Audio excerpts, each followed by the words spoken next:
Good morning, this is Eva. Today I'm going to be talking about mother wounds. So, um, much like the father wound, mother wounds would be, since a mother is an attachment relationship, I mean, you're coming to this world attached to her actual body through an umbilical cord, so there's no doubt that the relationship is set up as attached together, bonded, and then separated. But sometimes with a mother it can be much like a sister. It can get complicated because with the other gender, okay, I'm talking from a daughter's perspective, like if it's a woman to a daughter, there, or sister to sister, you get the drift. There comes up the issue where it can be like a mirroring phenomenon where, and this gets even triggered more by the fact that we end up with the features, and through genetics we end up with um, oftentimes characteristics or even personality quirks that our parents had, mannerisms. So sometimes there can be the issue where with the same gender, it's almost like one is looking at the other almost to identify or clarify their identity, if that makes sense. Because, like, I mean, they always use this old example.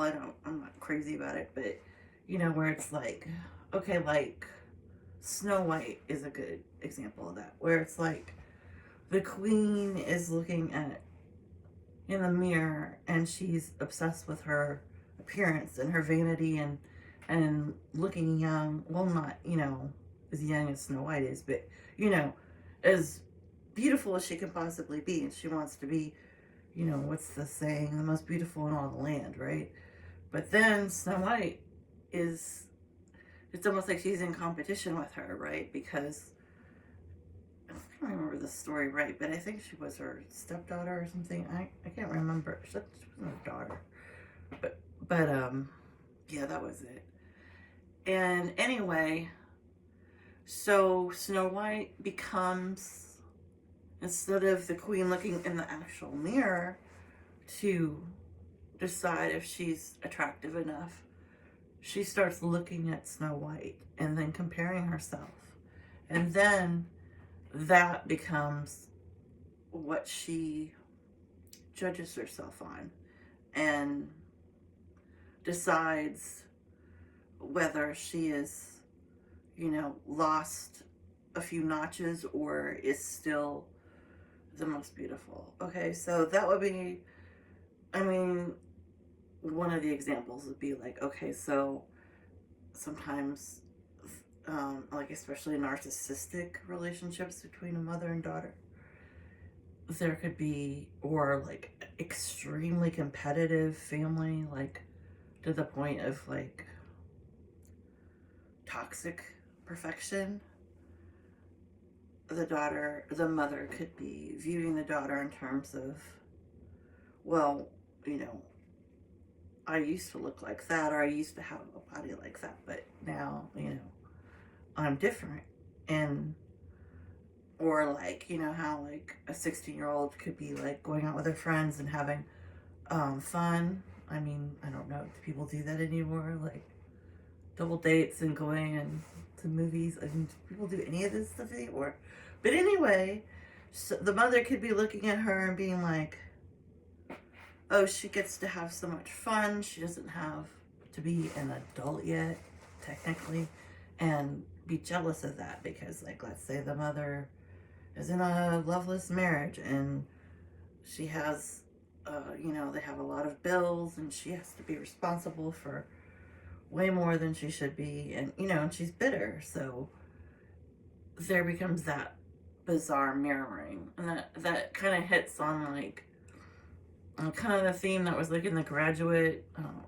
probably people are too young for that movie, but it had Dustin Hoffman in it. It's a very good movie. But in that, it was like he was a graduated from college, and it's like he comes home, like his parents have a pool party. It's like all anybody does is ask him what he's gonna do next, and it's like as soon as he starts to talk, it's almost like the other people who are like, you know, all parents, friends of his parents, right? And they all just start blabbering about their when they were his age. It's like nobody can like stop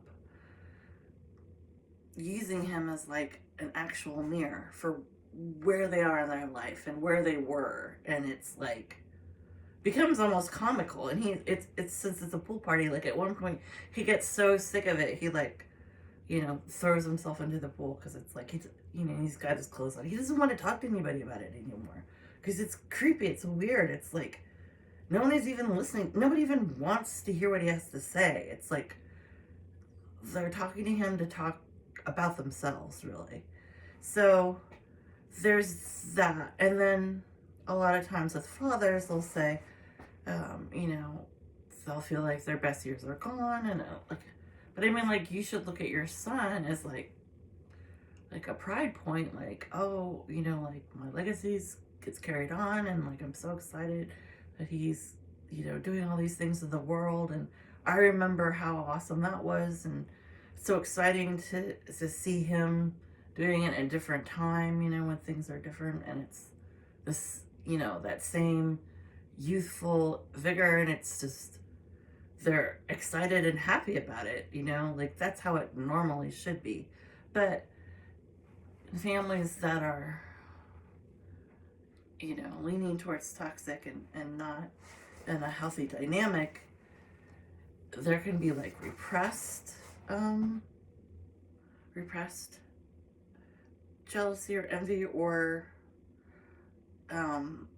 controlling behavior. Like that's one of the big ones that's wounding, is when a kid is raised by a parent who's maybe not very emotional, doesn't let them really show their emotions either, but is extremely critical and is always on them about how they're doing things and nothing's good enough and that kind of thing. And then that can be, you know, they get agitated if the kid is not choosing the path that they did, like if they had children at a certain age or got married at a certain age or had a certain career, or went to college or didn't go to college, you know, like whatever they did. Or maybe the opposite, maybe they didn't get to do a bunch of stuff and this kid has the opportunity. You know, maybe they're more well off than the parent was when they were growing up, and now they're seeing that they have so many advantages that they didn't have. So it's like it doesn't have to be like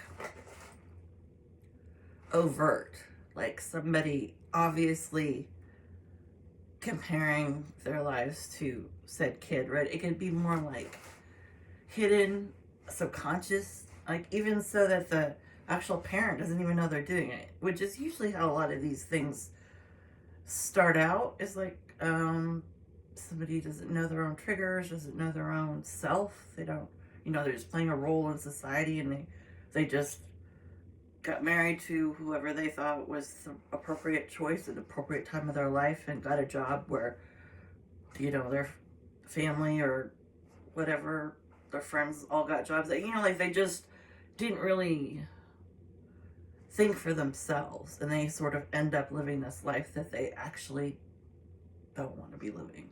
And so sometimes people like that can be very like, it's more like passive aggressive in their comments. It's like they're not even they don't even know themselves enough to even know that they're saying or doing anything that's wrong. Like they're not even self-aware enough to know that, which, like, you know, behaviors that happen in society more often than usual these days, this bipartisanship country we live in. But anyway, other signs of a mother wound, you know, is enmeshment, where like a mother could be overly enmeshed with her children, where it's like, they call that like helicopter parenting, where they're so, and sometimes that is that hypercritical. It's like if you go to a kid's soccer match or something, and then there's some parents there who are like going insane over like their kid's performance, and like they're practically like yelling and screaming and going and getting in an argument with like the coach over, it's just like they're like the boundary between like their role and like they're not, like they're not even like letting the coach like talk to their own kid about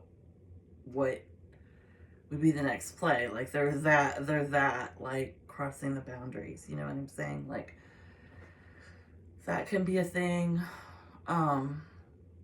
And then you can have the opposite where, well, we're talking about the actual mother one. Okay, so the mother one would be, okay, like in my case, I've talked about this before, and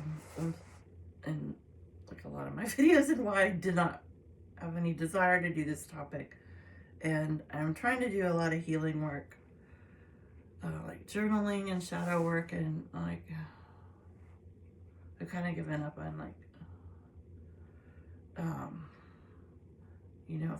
CPT therapy, or I've done EMDR, like all the different kinds you can do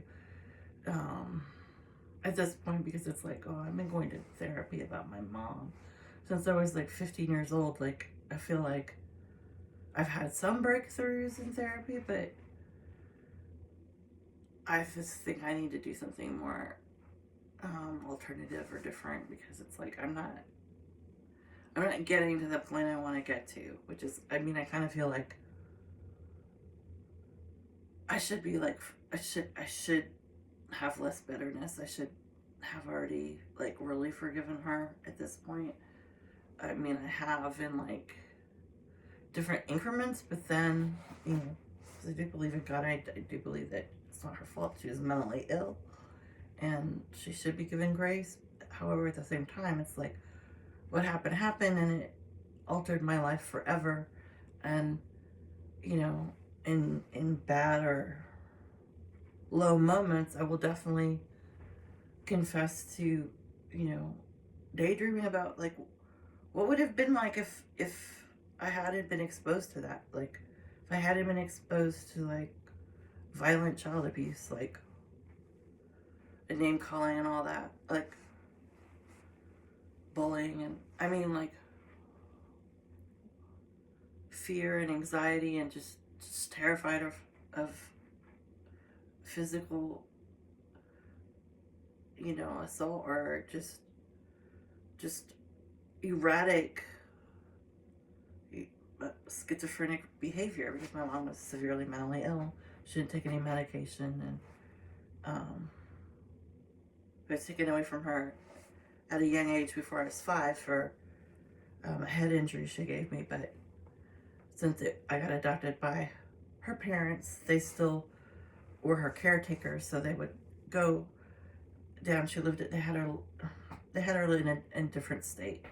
They didn't want her where we were living, because the seasons, the weather changes, and my mom was just like, she would just go out walking. She would go out walking in like flip-flop. She'd like, it's kind of like when they say like in movies they'll have like somebody with dementia, and like what, the middle-aged person comes home from work, and their parent that there's supposed to be at home, that supposed to be just watching TV, or being docile, like they gave them their medication before they left, is missing. And then they have to go driving around and call the police and try to find their missing parent, who's wandering around the streets in the bathrobe because they have dementia and they don't know where they are and they're lost. That kind of thing. That's like how my mom was. So it'd be like, my grandmother wanted her to be in a warm climate, where if she was wandering around, which is just like something she did constantly for like, and I'm talking about for miles and miles and miles. It must have been something that, she was a chain smoker too, but back then you could smoke everywhere, but I think it just, maybe the exercise relieved her mental anxiety. I have no idea. But, so anyway, we would visit her and like clean up after her and fix all her messes and get her out of jail and get her into institutions and get her out of institutions, and just, you know, the whole thing was a complete nightmare that went on for years and years and years. And I think the last time that, you know, she actually, you know, hit me was I was 42 or something. But, I mean, so that's just showing you, like, like from 5 to 40, still dealing with it. Not over yet. So, and then I thought, you know, I mean, we did sort of make up a little bit before her last 10 years of her life. Because she was in a nursing home. She, like, fell and got a brain aneurysm because she was trying to escape the hospital. And she tripped and fell down the stairs when they were, security was going after her. So she had, like, then she was in a wheelchair. She was different after that. She was like, I'm not violent. And of course, in nursing care, they make them take medication. So she was finally on medication, so she wasn't hallucinating constantly. So things were different. They were better, but, you know, I still hadn't, like, worked through all that. I hadn't worked through it, everything. Or I've been trying to for a long time. I mean, here's the deal with my mom. It's like, and I'm sure this is true of maybe anybody who, I mean, my mom was severely mentally ill. I'm sure it's true of somebody who's like an adult child of an alcoholic or an addict. It's like, you just have this sort of lingering, like, I don't know. For myself, I would call it a hostility, like it's not hate at all. I mean, it was hate when I was a kid, and I wasn't big enough to fight back. Yeah, it was hate. I mean, I definitely, when I was a kid, I would be like, I mean, this is a horrible thing to admit, but truth. I mean, these videos are for truth, right? So we're supposed to say the ugly things too, but I mean, when I was a kid and, like, you know, she was like doing the things that she was doing to me and my grandmother, and, like, she was very violent and very, like, much stronger than us, and screaming profanities at us, and, like, you know, just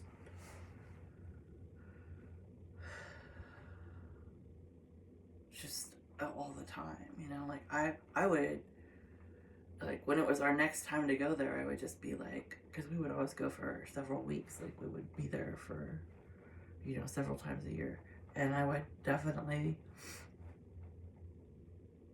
you know, like, I think I even prayed about it. This is terrible to admit, but I would be like, I hope she gets in a car accident. I hope that she, you know, she's dies, and I don't want to see her ever again, you know, because she would, like, assault us.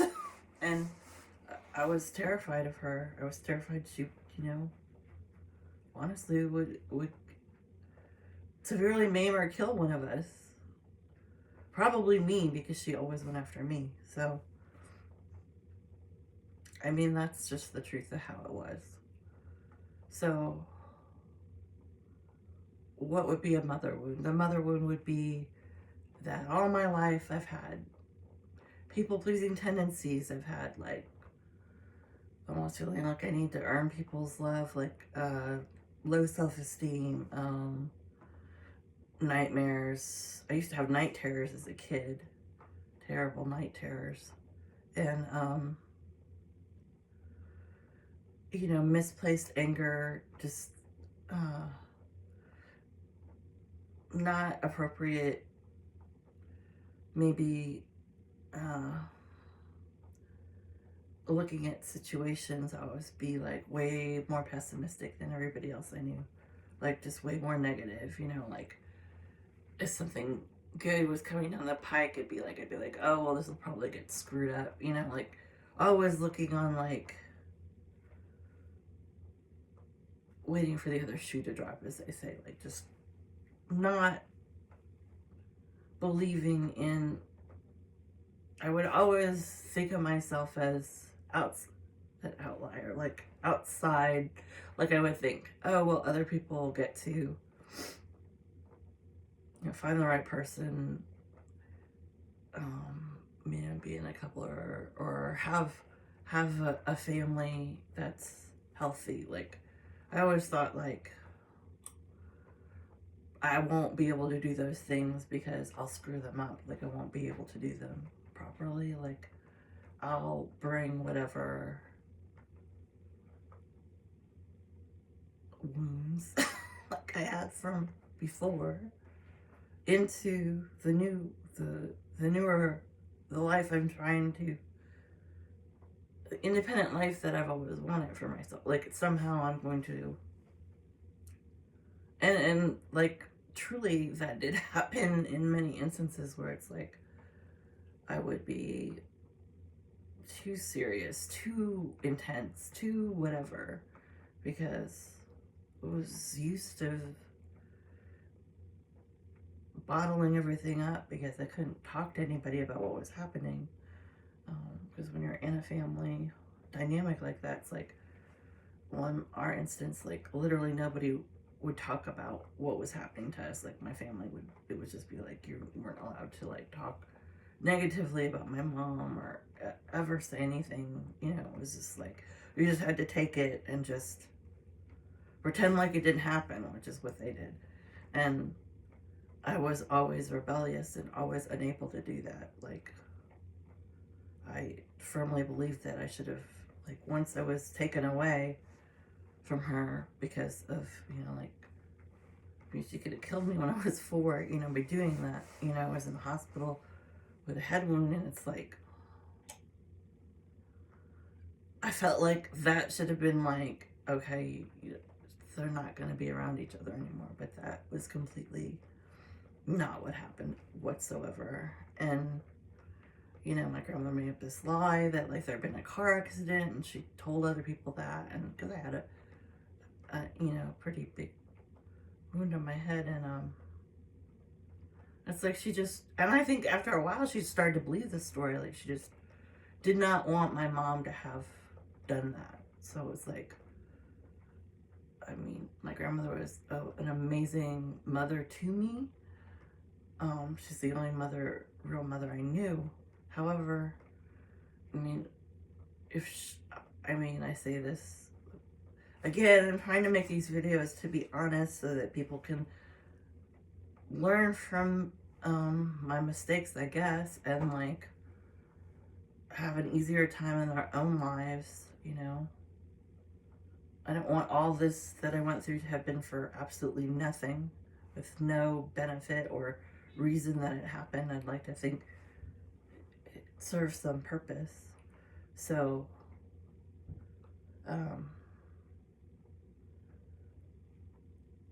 I just,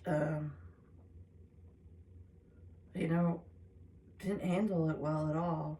And I was completely not going to keep my mouth shut or pretend like it wasn't happening.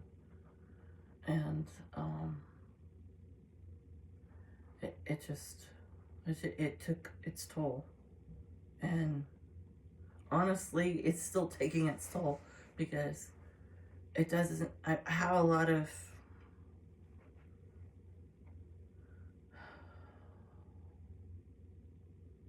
I guess, like what I was saying before about just being pessimistic and just not believing, not, even though I have a strong belief in God, like,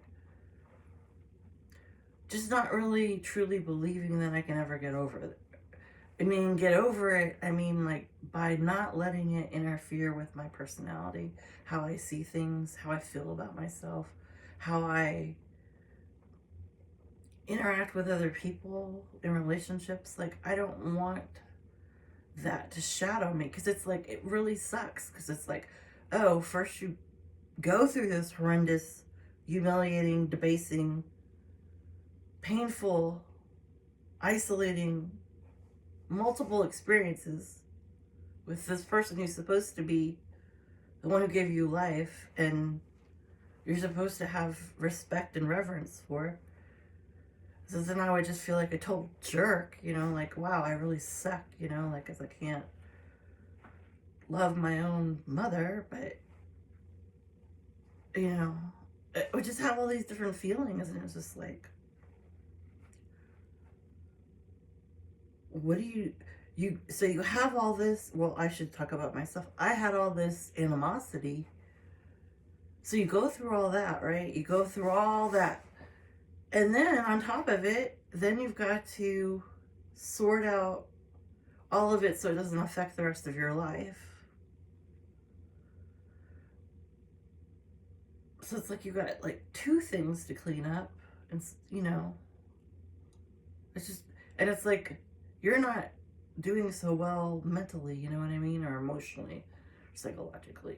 So it's like, okay, so in this deficit of who I would have been if I hadn't been damaged like this,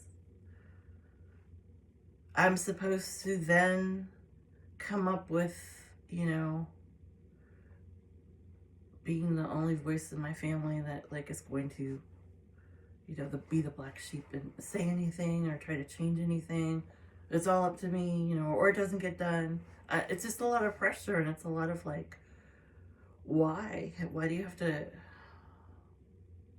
It's like, it's even like the person who would be least able to solve that problem, because you have so many other problems. You have depression, you have like, I had anxiety, I would break out in cold sweats, or, I had all these weird like physical reactions to being around her. Like I couldn't stand, like, she was drinking Pepsi, so like once, I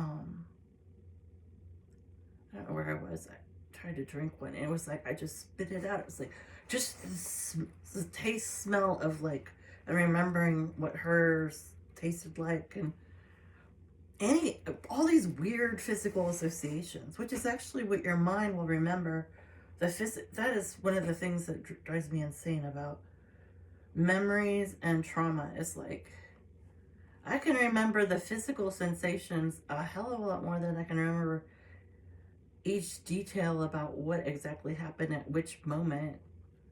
But it's just like, I mean, like some of the worst stuff she did, I can remember exactly what happened in piece,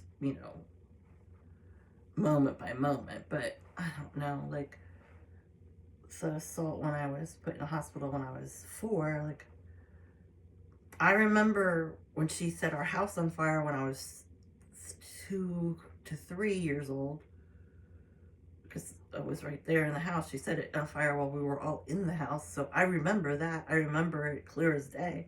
But I can't remember the incident when I was 4. I could just remember driving, being taken out of the house away from my father, and she was just angry and made me go, and I didn't know where we were going, and she just ran off with me for nobody knew where. There was no cell phones, there was nothing. My grandparents lived in another state, far away. There's just like no help. Both my parents were mentally ill, so they were didn't have a lot of friends, and didn't really want people to know what they were doing, because my mom always thought like the government was after her or whatever, the CIA or whatever. So this is like, there was like no social worker, there was like zero help, no support. And so I don't know, where is I going with this? I guess just that it's like, I think things that I have worked through have made me stronger, have better character, be able to relate to all different kinds of people. Definitely made me more empathetic. Given me insight in my careers, when I had to deal with the public at the library, or, when I worked at a psychiatric hospital. I think obviously that came in handy, having all that personal experience. But in my personal life, it was the opposite. It was like, oh, I just couldn't really.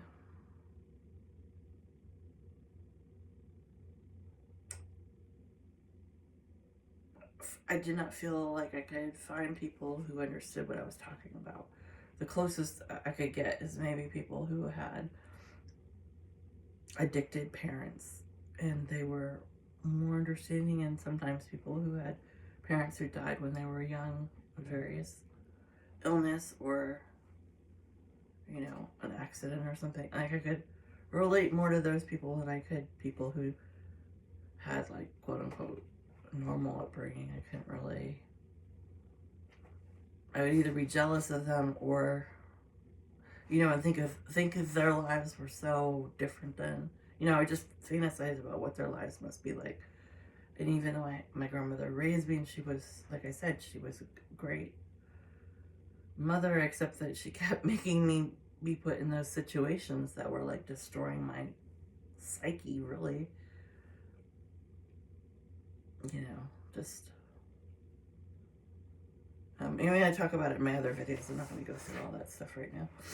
But mother wounds, like if you have a really critical parent, somebody belittles you, obviously you're going to have, sometimes those people, the children of parents like that become bullies themselves because they just copy the behavior, because it's a learned behavior. You obviously learn in the home how to treat people, or they'll do the opposite and they'll just, like things I talked about before, well, they'll overcompensate to try to get other people to love them, or to get their own parent to treat them differently, try to get love from that parent by, you know, it can be enmeshment the opposite direction, where it's like they're just people pleasing or trying to be the perfect daughter or just trying to do everything to please the parent, to hopefully get them to give them any attention or give them any positive feedback. That happens. And then they just end up being, you know, distorted in their concept of what love and care is, which is like what I said at the beginning of the video. A mother is supposed to be the symbol of somebody who gives you nurture, who cares about you more than anybody, who, like, if, you know, there was a car veering down the road that was going to hit you guys, you know, she's going to put herself in front of her child, you know. Like, these are all things that people take for granted, but, like, in my situation, I felt like, you know, my mom was the one who was going to kill me, so it was like, I didn't even worry about the car. You know? That was the least of my concerns. Honestly, at that point, I would have been like, take me out of this life, you know, like, obviously nothing's going to change, so, yeah, if we both die by a car accident, you know, like, so be it, you know, I'll finally get some peace, you know, finally get a break. You know, and that's just morbid. I mean, like, you shouldn't be, like, 11 thinking things like that, but that's what I was doing. You know, and then there's just a lot of, like, lying and play acting. I mean, I'd say lying, but it's just, like, I don't know, like, acting, pretending. Like, and then Mother's Day at school, we all had to write letters to our mothers. It's like, what the fuck is on? I mean, this was back, I mean, they wouldn't do that now because they have, like, more, like, curriculums in place where they're supposed to be more aware. But, like, back when I was in elementary school, they did not have such a thing. And I went to a very religious school, so they were certainly not going to have anything like that. And so, you know, I would just pretend and write some letter, fake letter to some fake daydreamed. I always wanted a mother who was my mother's age. Like, bizarrely, I got picked on when I went to, like, dancing school because my grandmother would always be in the, you know, she would always be picking me up and going to all my recitals, and it's like, these girls are so mean. They were just like, what's wrong with you? They don't have a real mother. Where's your real mother? You know, and it was just like, I mean, I can't even it's like, I guess kids will pick on you for anything, but I made up some elaborate story about how my mom worked at the bank, and I don't know, like, I just came up with whatever. I mean, it's just like you're always trying to cover for your shitty story. It's like, and it's like, I don't think it's character building. I think it's character, like, destroying, because it's like, it just sets you up to, with a weird relationship with, like, honesty. Like, I've always had, like, weird, I mean, I'm, like, a super honest to overkill point, but it's like, at different times in my life, when my life's been, like, completely in the garbage, I've been, like, I mean, when I had a drug problem in my early 20s, and then people would ask, you know, whether it was an authority figure or if it was a roommate, or, you know, like, are you doing drugs? It's like, what are you supposed to say to that?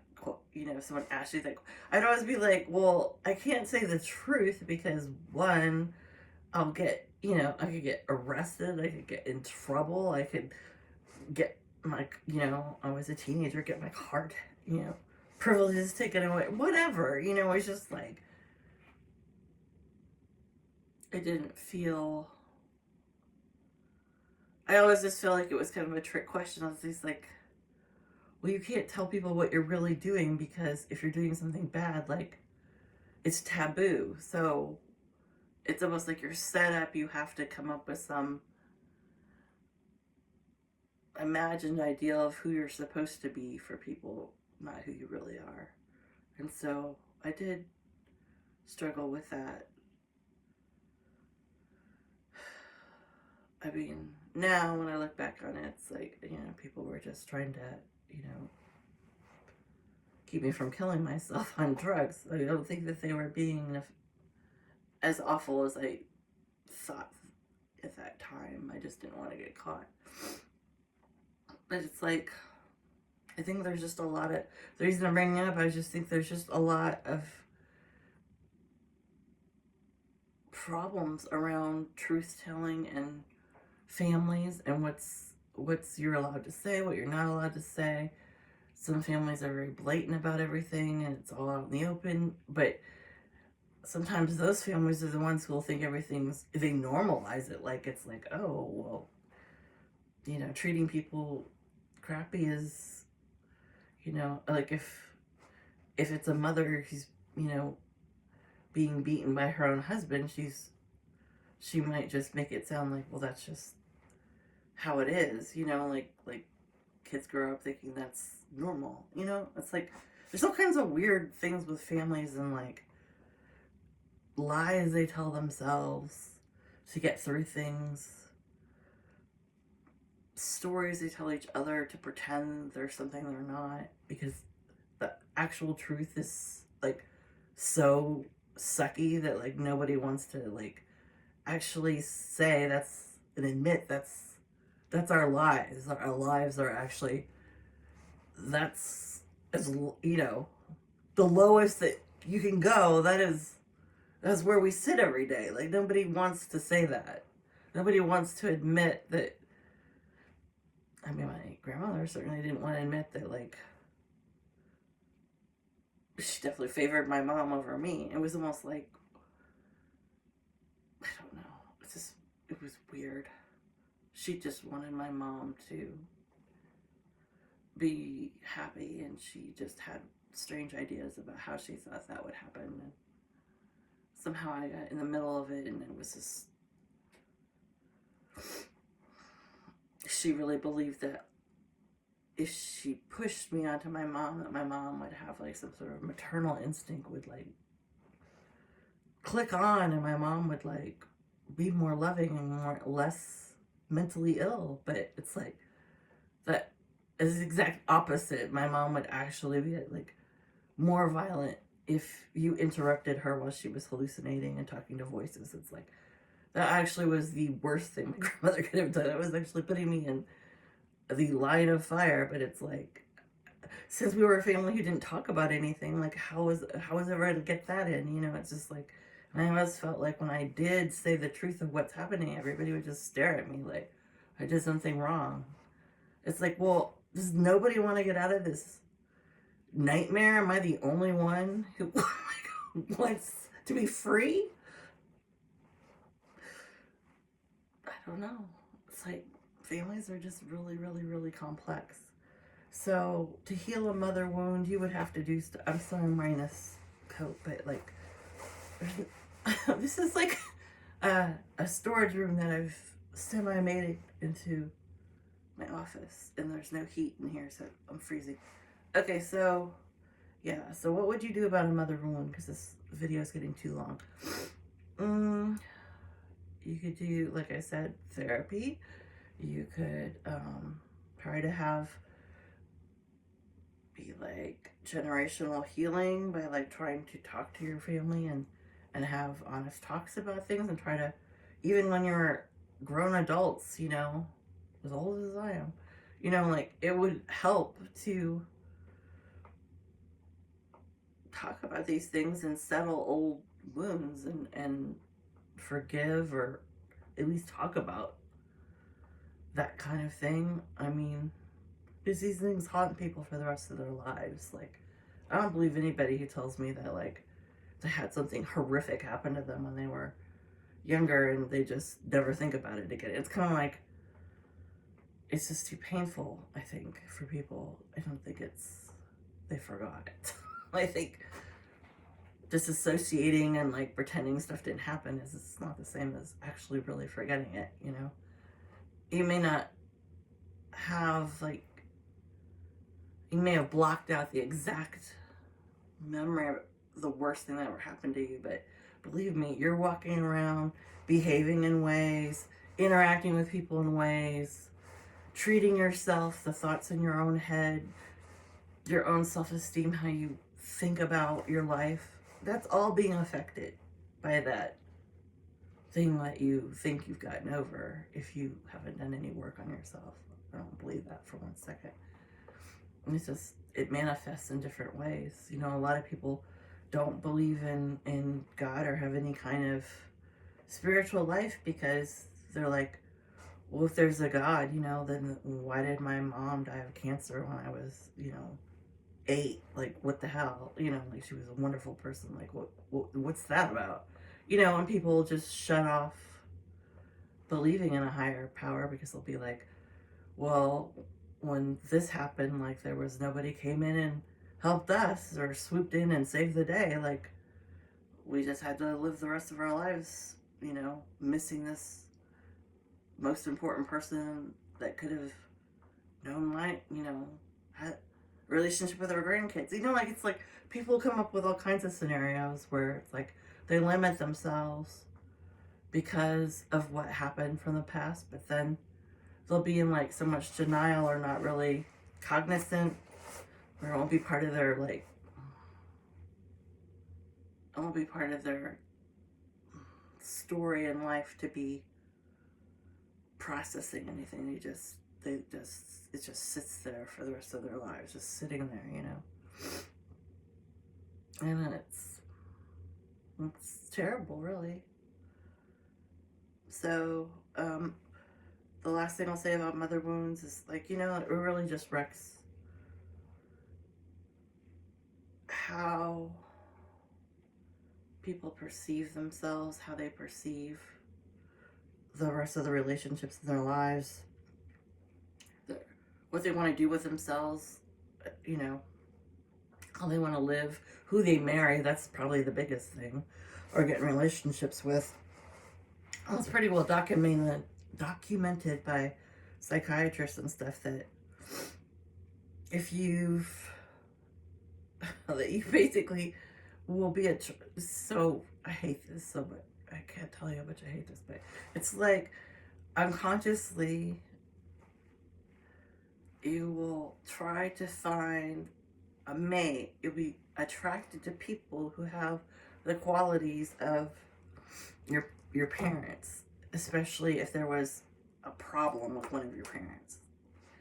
It's like, and the reason your body's made up like that, or your, you know, your mind, the chemistry of attraction is so that you'll heal that. You'll finally find the answer, and you'll